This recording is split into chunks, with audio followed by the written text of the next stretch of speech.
Hey, what's up guys, CamronGraphics here, and for the start of this video, before we actually get into the whole designing part, I just wanted to tell you guys what this video will kind of be about, and to let you know that it won't be a full tutorial of how to make a YouTube banner or Twitter header or anything like that.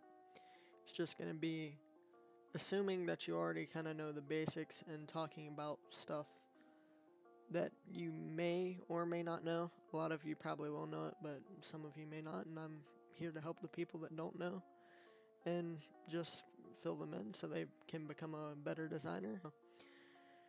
Hope you guys like it. Hope you learned something new today, and let's get into it. Start off with this.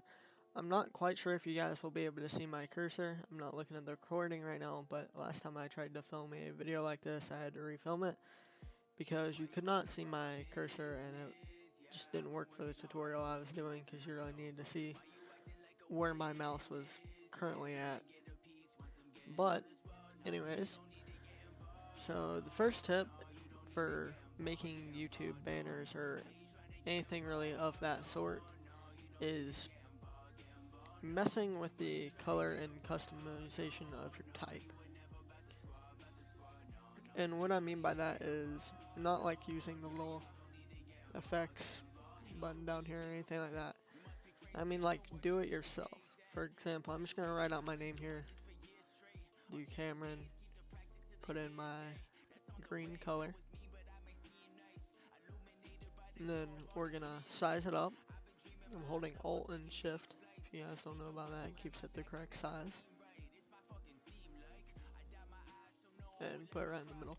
Alright, so for example, what I like to do to customize my type and make it a little less dull in all my banners instead of using this down here, which I guess you could use maybe like satin or inner glow, something like that maybe would kind of do this, but you wouldn't be able to fully personalize it because with this you can go back and change something if you notice something's wrong or something. But so I'm gonna keep it on the black color mode. I'm gonna go up to the top of my name right here, and I'm going to kind of get it to not fully touch my name, like the reticle or whatever you want to call it, not quite touch it. And you're gonna click again, and you see it kind of adds the blackness there, of course, and you know, it adds a little bit of depth to it. Now you can always enlarge it and kind of have it a little bit over, get it a little bit more colored there, then lower the opacity, something like that. And keep in mind, you can do this with all colors and it would look decent. Like if I take a yellow, maybe I go like that, it really gives it more of a pop than just a standard green text with nothing done to it, just sitting on the banner. Like, it's kind of a beginner thing, but you know, it really does help. And also, if you're just doing black and you have a black background, or you just have a really chaotic background so no one would really notice, you can take the eraser tool and just kind of do the same thing, and it'll give you the same effect. And it's a shame that, you know, you don't get to use, you know, black backgrounds too much, because this kind of thing really makes your text pop like that there. It's a lot better than just a standard text sitting there. And for the next thing, I'm not really going to do much of an example for. I can show you guys a PSD, but I'm not gonna go into fully making one right now. But I will tell you, aside from the banner I'm gonna pull up in a second, this is how I made the thumbnail for my video, and most of my other works is you gotta use packs or search up online and just kind of put your head to it and find some good textures, renders, and stuff like that, or make your own renders and stuff. Whatever you want to go about it, but get a good quantity of renders together and put them all on the same canvas and just kind of think of how they could work together, and then use the eraser tool or what I showed you just then with the clipping mask and putting it over it and darkening colors and stuff and make it like really fit together. Because I remember when I first started out designing, making banners and headers, advertisements, anything really. The problem I always had was getting the right background to give off the right feel and everything, and making it really vibrant and different, stuff like that. And this really the best way to go about it, because I mean you can always change the hue, saturation, and all that of different textures and stuff when you're doing this, and it just makes it really pop and makes it stand out as long as you can get them to work together really well. Now I'm gonna go pull up that banner real quick so you guys can see what I'm talking about. Alright guys, so as you can see here, this is what I mean by combining textures together, because this really pops, and I was really trying to go for the theme of like mysterious, and I don't really want to say aquatic, but like to give the feel of like water, because as you can see it looks like this is floating up and this is, you know, dispersing out and then coming up. And like I said, all of this is just combined textures, renders, and all that. And here are the, you know, layers over here. And you have, let's see here. Got those, like the, I don't really specifically know what to call them, what the right word would be, but pretty cool. And here's like the light particles. And here's the little light effects I added on top of the ring just to make it stand out a little bit more. So yeah, that really just makes it pop more and makes it a lot more vibrant when you can find all these stocks and renders. It just makes it so much better, and it comes out with a really good product at the end.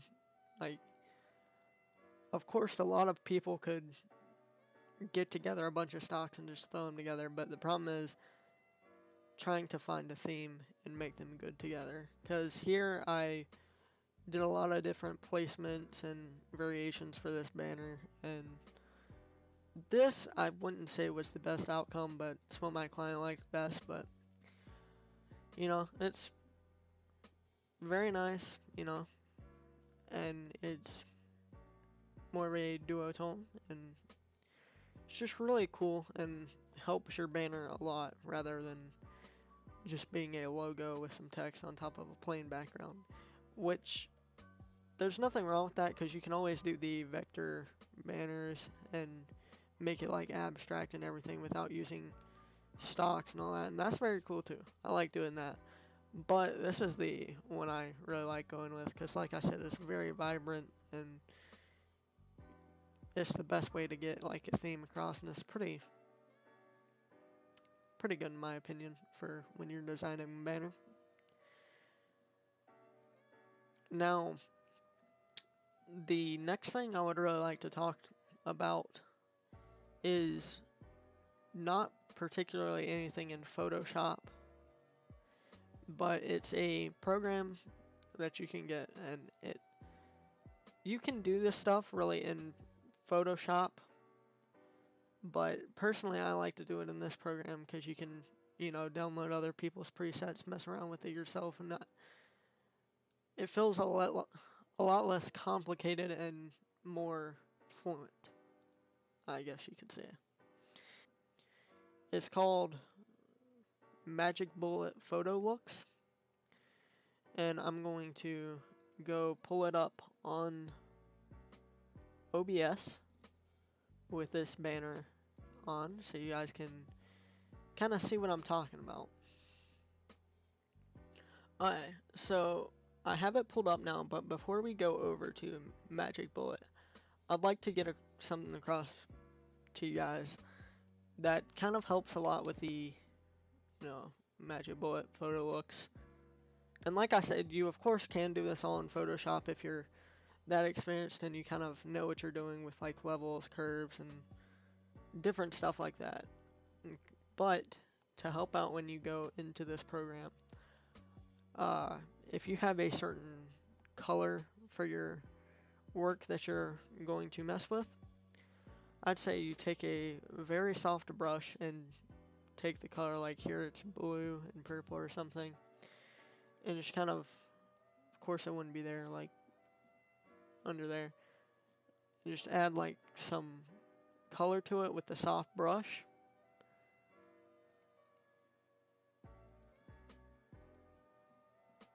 Or if there's like a little color stock you can find like that right there, the little light, it would really help, because what Photo Looks does when you kind of do stuff like that, it makes it pop a little bit more and adds vibrancy, or it makes it duller, just depending on what you're doing and what you're messing around with. Now let's go into Photo Looks so I can actually show you what it's all about. Alright guys, so now that we're in Photo Looks, you can see that we have the banner up. It's not the exact one that I just messed with because, I had lines and stuff on that. Well, not lines, I had the soft brush, and there was stuff like around here with the name. But, as you can see over here, I've downloaded a pack with a lot of people's looks, and I don't usually just go off the basic ones. I usually find their looks and I find the one that suits what I'm doing, and then I'll add to it, because I don't really like to use other people's stuff a lot, if you kind of get that. Which I do use packs, but that's for backgrounds and stuff, and I try to manipulate the stocks and renders and shapes, vectors, anything I get from there. I try to manipulate it as much as I can so I don't feel like I'm using other people's stuff. But on here, see, it's a lot of color corrections and different stuff like that. Now, of course, you don't have to use other people's stuff, or you don't have to tweak it. You can start off with the stuff you already have.